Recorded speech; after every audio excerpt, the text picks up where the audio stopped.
Sixers fans, what's up? Welcome back. This is kind of, video one of the brand new season, not coming out exactly how I wish it would come out. But I really want to say, first and foremost, that we need to relax. Everyone needs to chill. Twitter was an excruciating place to be on last night. It's like all of a sudden Philadelphia sports are starting to do well, and we can't take one loss against the, Eastern Conference champions, Boston Celtics team on game one of the entire NBA season. I want to talk about the team. I want to break down my thoughts. I want to break down why we should not worry, but also there's some concern, obviously. Let's get into the video. Like the video, subscribe to the channel, do all that kit and caboodle. I'm super excited for the season to be back. Let's go. You know what I mean? I might go to the game on Thursday. If I do, I'll probably vlog it. Why not? But if I don't, and I probably won't, I'll just do a post game video.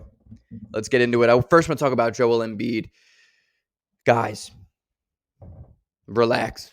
Everyone knows that Embiid comes out slow to start every single season. Last year, he wasn't very great until a week and a half, 2 weeks into the season. It's just what he does, and I'm not worried about it, and I'm not concerned. But what I am concerned with is the amount of high post and perimeter isolation plays that we run for Embiid rather than getting Maxey involved and Harden involved and Tobias Harris even involved last night in these motion offenses that seem to work when we run them. I am not a fan of Doc Rivers and his idea that giving Embiid the ball at the perimeter with 16 seconds left and telling him to go to work for the rest of the shot clock is a good idea, because it's not. It's never a good idea. That's not how the NBA is run nowadays. It's not how centers are run nowadays. It's not how anything works. And that's frustrating. But at the same time, it's going to be much more successful as it was last night. I mean, Embiid got double teamed very, very aggressively right out the gate, and I just don't think he was ready for it.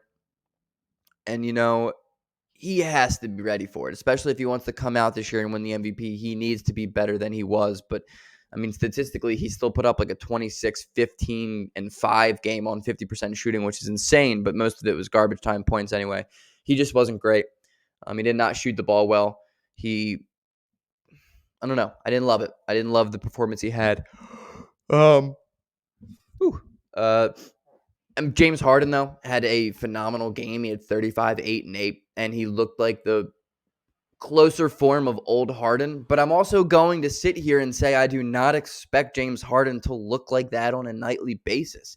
I don't see James Harden being what he was last night consistently. If anything, it's going to be that honeymoon era of basketball again. I don't see him being a 30-point scorer on a nightly basis. I don't see him being a 40% three-point shooter. I would love, love for him to do it, but we have to look at the fact that he got fouled 3 times on shooting three-pointers, and that's just going to make his percentages look better. It's going to give him more points. It's going to just everything going to be coming easier to him, and we need to realize that he's not going to be that guy every night, and I do not want to have the expectation of James Harden being that guy.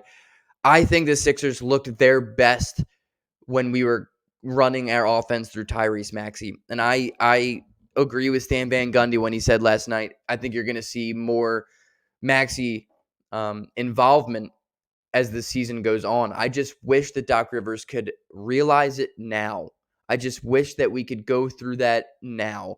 I think Tyrese Maxey sincerely could be our number one option on offense. I don't think he's our best offensive player. That's not what I'm saying. But if he could run the pick and roll, it would be huge. It would be huge. It would be so great, because I think the Sixers offense is sometimes at its best when the ball is in Maxey's hands. He's arguably our best finisher.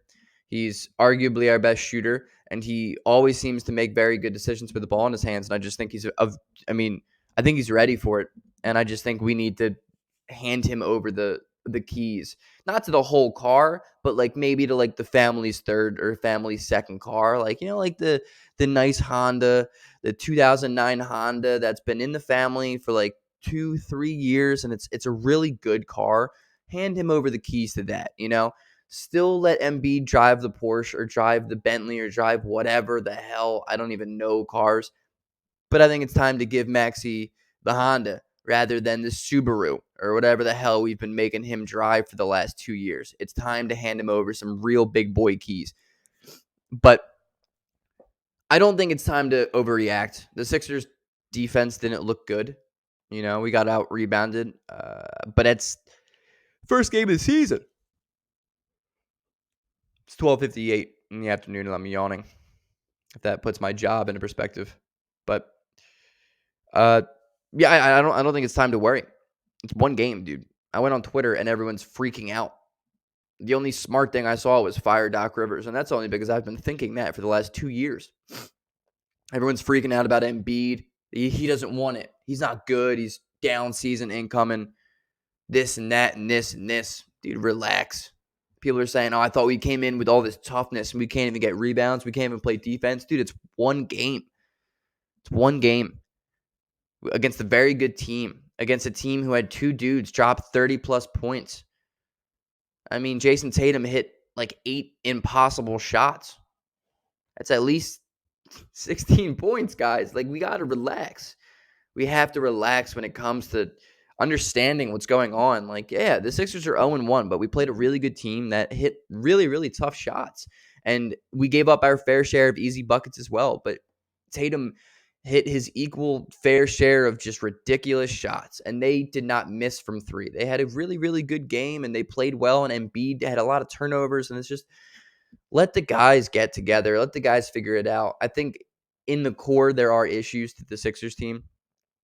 I don't like the idea of this isolation basketball.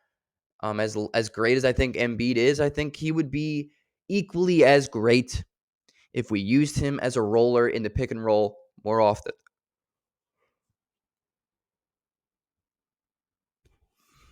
That being said, guys, I'm out. I need caffeine. I need to wake up. Relax on the Sixers front. They're going to be okay. And the Phillies are up 1-0 in the NLCS because Kyle Schwarber hit a ball that still hasn't landed yet. Go Phils. The Sixers are going to be back on Thursday against Milwaukee.